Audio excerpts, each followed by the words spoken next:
Okay, everyone, welcome back. This is where we left off, and this is where we're going to pick up now. So we've done molecular desiring machines. Okay, desiring production as this proliferation of connections without end or purpose, which has been reinterpreted by the psychoanalyst as Oedipal desires. Then we get to the connection to social forms. So let's look at Freud again. For Freud, desire is never directly invested in social forms.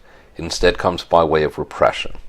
So Freud thinks of civilization itself as being a product of repression. People have to come together. In order to come together, they have to repress their desires, right? Once we're living in groups, we can't simply do what we want to do. We can't simply act on all of our impulses. So we have to repress them. Civilization makes us unhappy because it represses our desires. It makes us miserable in the end because we have to do this. But it then ends up harnessing this in all sorts of ways. This is the way Freud explains it. Because that frustration in our sexual desires being repressed, i.e. by the demands of monogamy in a social world, in the world we currently live in, it manifests itself, the frustration returns and manifests itself or works itself out in some other kinds of activities, such as labor. One of Freud's critiques of Marx is that Marx never recognized that really labor was repressed, sexual frustrations being acted out in some other way, in a non-sexual way. Artistic creation, the desire for knowledge. Freud says that thinking itself is desexualized sexual energy, which has now been directed towards seeking out knowledge of the world. So these are forms of sublimation. Sexual instincts, sexual desires repressed, being channeled into civilization's great achievements. Now it also gets transitioned into civilization's kind of vices. So drinking, drug use, etc. These are also now they come in the form of compensations for the fact that my instincts have been frustrated and repressed. But if they can be transferred to something higher, to achievements of culture, Freud refers to this as a sublimation. So social forms do not come from desire kind of expressing itself. It's desire being repressed and then expressing itself in light of or off of that repression. Oedipus guilt, that does the same thing. Oedipus guilt is found in the superego. Now, the superego for Freud is not the repression of sexual instincts, but the repression of aggressive instincts. Okay, ultimately the death instinct. It's the death instinct turned back on the self, but and then used to repress all of these other drives and instincts and desires at an unconscious level. So the whole point about guilt in Freud and elsewhere is that you're guilty if you think something. You're not just guilty of acting, you're guilty of having the desire. And the superego is that authoritative figure, the father figure, inside you, in your psyche, condemning your desire. But Freud refers to this as civilization's greatest tool, because if it's kind of the most powerful force carrying out the repression of the instincts. That's a painting or a depiction of Leonardo painting the Mona Lisa, because that's Freud's analysis of Leonardo's great art is all driven by his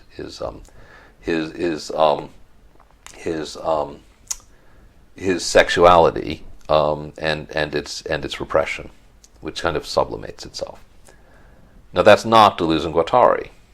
They take a different view. All right, desire is directly invested in the social.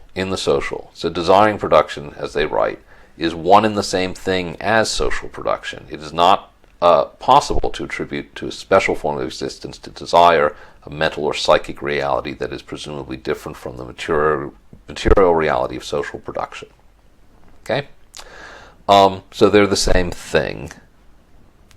desiring production is directly social production. And this gets back to desire. Desire isn't just in our heads, and it's not just fantasies. It's not productive of fantasies, it's productive of reality. To be productive of reality means that it is directly the same thing as social production, right? That's one passage. Another passage here. Even the most repressive and the most deadly forms of social reproduction are produced by desire. Okay, that gets us to the thesis again from Wilhelm Reich's analysis of group psychology, mass psychology, and fascism. People desire their own repression. Social repression is not external to our desire. It is our desire desiring its own repression. Okay, so those are the key. That's kind of the starting point of this part. Desiring production. Desire is directly invested in social forms. Okay? So even when that's supposed to be eat me, that's from Men in Black, but I changed that to repress me, because I'm running out of, in some cases, useful, direct animated GIFs and movie references for a few of these things. Not all of them, but for a few of them. All right? Now, Nietzsche in Daybreak expresses this in a certain kind of way, which I think is illustrative. So that's why I'm going to hold on this point. And I found a good use for the distracted boyfriend meme as well on this front. The way, what Nietzsche will write in Daybreak is that different drives or instincts within us have no moral quality whatsoever. We have instincts to be aggressive, we have instincts to be generous, we have instincts to be all sorts of things. We're driven, we have impulses that kind of push us in different ways. None of them are good or evil. They have no moral quality to them.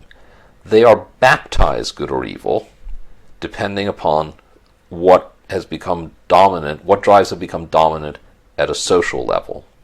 So you can imagine a society where the drives to aggression could be considered noble. That's what noble morality says. Aggression is not something we are ashamed of. We are proud of aggression. All right. There's a way in which, I mean, it can be done shamefully, but there's nothing shameful about aggression as such for a noble morality for Nietzsche. But a noble morality and a noble society is one where aggression has gained a certain kind of cultural meaning because it's been directly carried into that level of collective existence. Okay, it's become dominant at a social level, which is how it can be baptized as noble. Right? Whereas in a different kind of society where aggression is labeled as shameful or evil, it's because other kinds of instincts, the most resentful and petty instincts, Nietzsche would say, have become dominant at a social level in order to then condemn at a kind of individual, maybe, level, instincts of aggression. Okay? So for the noble aggressive drives versus the girlfriend, there are the resentful drives. Or the slavish society. Okay? This is just the mem. I'm not making any, this means there's no implication about any attitude towards a specific gender in that. But I hope that's illustrative for you. So that's how it's, drives, desire, Deleuze and Guattari are the same. They're not repressed and then they appear in society. There's a direct way in which they appear in society, and then they react back upon the drives themselves, i.e. by baptizing them good or evil, depending on what drives have become socially dominant. Okay? Now, Deleuze and Guattari hold that desiring production is molecular. All right, I've mentioned that. And that social production is molar, which I haven't explained to you yet. What they say about desiring and social production is that they have the same natures. That means that they're both machinic. They involve connection, disjunction, and conjunctive syntheses. They include non-productive or anti-productive elements. In the case of desiring production, that was the body without organs. In the case of social productions, I'll refer to it as the socius. Every social form of production, they say, includes unproductive element that sometimes become given a kind of mystical quality as being productive, even though they're not at all. So in capitalism, that's money, for example. Money has no value in itself, and yet it's seen as a creator of value because you can stick it in a bank apparently, and you get more somehow, or you can invest it in a stock market and somehow becomes more. You can buy a house, and of course, as you know, house prices never go down. So if you put your money into a house, it becomes more money. It magically reproduces itself. Right? Marx talks about this all the time. This mystique that grows up around money comes down to it's not productive. We know it's not productive because it's just a medium of exchange of things that are produced, and yet it can somehow become productive in capitalism. Deleuze and Guattari, by the way, and there's another part that I haven't given you to read, have a long discussion about this in relation to finance capitalism. A lot of the things that we know today about finance capitalism and the way in which it works, and it has a strange way of producing value by producing debt. They're talking about this in the 70s, so it's a good point there. Anyway, design production, social production are both of the same nature because they're machinic, but they reside in different domains: the molecular and the molar. Now, what is that? So the molecular, well, we've already talked about, which is like the micro. The molar, as I mentioned, is like for Foucault's macro relations. A mole is a term in chemistry. It comes from this guy, Amedeo Avogadro, an 18th into the 19th century chemist who came up with this thing called Avogadro's number, which is 6.022 times 10 to the 23rd, for 6.022 with 23 zeros after it. A lot of zeros. And what's this? Yeah. And that number is a mole. Just like a dozen is 12, a mole is 6.022 times 10 to the 23rd. That is the number of molecules of a substance where the mass in grams of that mole of substance is equal to the atomic number of that substance. So a mole of carbon, of C2, which has an atomic mass of 12, a mole of carbon molecules will be 12 grams. Okay, a mole of oxygen I think will be 16 because O2 is a atomic mass of 16. Oxygen has atoms have an atomic mass of 8. Right? So it's the same. So it's a connection, right? It's that number, 6.022 times 10 to the 23rd. And then it's used in the chemistry of the 19th century to establish certain kinds of constants that emerge from large aggregates of molecules, all right? Like a mole of molecules, because that's a lot of molecules. So one of them is the ideal gas law. The ideal gas law says that two equal volumes of a gas, 2 liters, you have a 1 liter container, another 1 liter container of two different gases that have the same temperature and pressure. If they have the same temperature and pressure, even though they're two different gases, they will have the same number of gas molecules in each of those two containers. Okay? It's ideal, by the way. It's called the ideal gas law because it's not exact.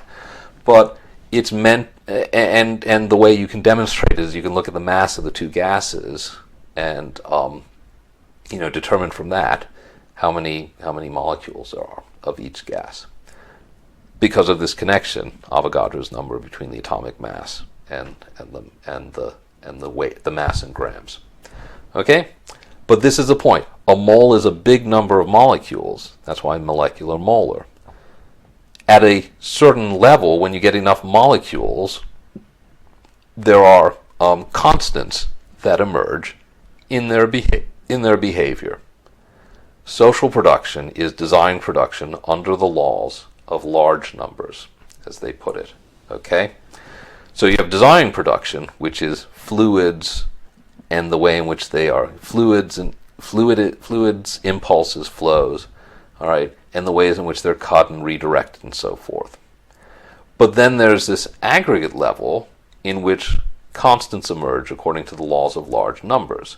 You could think of it again with a gas. Okay, a molecule of any gas, whether it's oxygen or carbon dioxide or what have you, a molecule has no temperature. All right, it has velocity because it moves. Temperature is an average speed, an average velocity of a gas, of the molecules of a gas. So it has no temperature, it has no pressure, because the pressure of something is the average of the energy of the collisions of that gas against the walls of the container it's in. All right. At an individual level, these molecules behave randomly and chaotically. At a large enough number, they assume they display certain stable properties because the individual variations no longer affect these overall traits. The molar is that level in which these constants emerge. All right? That's why you could think of it as macro in relation to micro, molar in relation to molecular. And that's again how what's produced in society is not through some indirect mechanism which desire ends up involved in it. It's desire seen at the level at which constants can emerge. All right? Again, Pace Foucault. The molar and the molecular are in a relation of double conditioning. So you remember the micro level and the macro level are in a relation of double conditioning as well. Each one reinforces and can undermine the other. All right? So the way Deleuze and Guattari will describe it is desiring production will produce social forms at a mass aggregate level, which will then react back upon and condition and determine and manipulate and work against what's going on at a molecular level. It's at a social level, at the level of these social machines, that there are these global persons and complete objects. There is mommy and daddy and me at a social level. They're really existing really existing types, okay, whose existence, once they do exist, in the same way that drives get baptized as good and evil for Nietzsche, they react back upon desires once they emerge at this mass aggregate level. All right? So desiring flows in partial objects at a certain level form these constants that then react back upon and shape the dynamics of what is going on at a molecular level. Just like the micro gives rise to macro forms in Foucault, those macro forms can then shape and act back upon and affect the dynamics at a micro level. Okay? And I think Deleuze and Guattari do use the same phrase, double conditioning. They also use dispersion several times, a dozen times, I think, in the text. And they're using it exactly the same way that Foucault uses it in his archaeological work. And they also, as I say, mention double conditioning. All right? So it's through the establishment of certain molar forms that desire comes to repress itself. That's the whole point. Desire comes to desire its own repression because of some way that at a mass level it produces the mechanisms that react back upon it, or the forms that react back upon it, and carry out this repression, become a desire for its own repression. Now, repression is a very specific meaning here. Repression doesn't mean arresting desire. So desire is this proliferation of connections. It doesn't mean that desire stops. It doesn't mean it's put in prison. It doesn't mean that it's somehow submerged into the unconscious, the way Freud sometimes speaks of how things are submerged so deeply that they're literally just kind of put to sleep. Put to sleep so much that you can't even recover them in dreams, maybe. So it's not arrested in some way. Repression means that it's redirected. All right?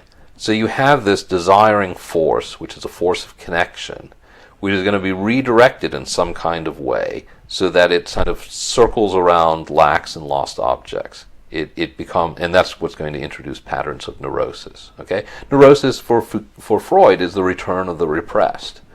Deleuze and Guattari also will see it's a result of repression, but repression means that the force of desire has been redirected so that it becomes a desire for a missing object, or it's tied to a subject, so it can be linked to guilt. Those are your desires for incest. Those are your incestuous desires. Okay. It's led down a path to resignation, Deleuze and Guattari also write. And indeed, the repression of desire, its desire for its own repression, is going to follow a strongly Nietzschean analysis. The analysis of social forms is going to basically mirror Nietzsche's analysis in the second essay of the Genealogy of Morals on how responsibility is turned into guilt, on how a creditor-debtor relation ends up becoming a relation of guilty, of guilt, by being moralized. I won't get into that in too much detail, and only some of you have taken the first term course, but they're using Nietzsche's own terms here, and the way in which they explain it is that that desire itself as a force of connection is essentially everything that Nietzsche says noble power is. It's active, aggressive, artistic, productive, creative, triumphant, etc. It's repressed by being separated from what it can do, so that it becomes negative, it becomes reactive, it becomes resigned, by being made to feel guilty. The proliferation of connections is reread as incest. As soon as you become ashamed of your own instincts, you become ashamed of your own desires. Desire becomes, and then desire delights in, and is fulfilled by, it desires its own repression. It gets something out of it, right? One of the things Nietzsche says, which is crucial, Deleuze and Guattari would say about guilt, and you can see this in people who wallow in guilt. That's an expression, right? And you can witness it in people. They somehow take enjoyment in the feeling of guilt that they have, right? That is what it is to wallow in guilt. You get something out of it. It seems quite ill. Well, that's the way Nietzsche describes it, the way Deleuze and Guattari describe it as well. Okay, so desire is separated from its power, from what it can do, so to speak. It's not arrested. It's separated from the full force of its power. So understood in these terms, the Oedipus complex is not an account of the repression of desire. It's not this account of how a child had a desire for a parent, and they had to repress that and shove it so deep in their unconscious that they could never remember that they desired their mother or they desired their father. And then they relive it by seeking out, by dating people who remind them of their mother or their father, and marrying somebody who reminds them of their mother or their father, right? It's not that. That's not the account. That's not what Oedipus is. Not an account of repression of desire, because that's not how desire gets repressed. What it is instead is it is the trap that desire sets for itself, how it becomes caught. It's a kind of baiting, all right? Because what it does is it takes, if you think of desire as proliferation of connections, it takes that and it says, that's what you wanted. The decoded flows were incest. By interpreting desiring production as incestuous desire, that's how it installs guilt into subjectivity, and that's what's going to align it with capitalism. That's why they're going to say it's only with capitalism that this whole idea of Oedipus emerges. I mean, psychoanalysis as the analysis of the Oedipus revolving around the Oedipus complex is a 19th century invention. Whatever other forms or accounts of the unconscious, which exist well before Freud, it becomes this in a modern period. So it aligns with capitalist social form, which requires a certain kind of subjectivity, a subject that is a guilty subject. That's why, again, the psychoanalysts are going to be called the priests, again with a Nietzschean resonance, right? The priests are the ones in the genealogy of morals who make people feel guilty, right? Everyone suffers.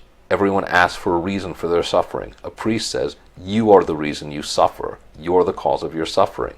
You're guilty, all right?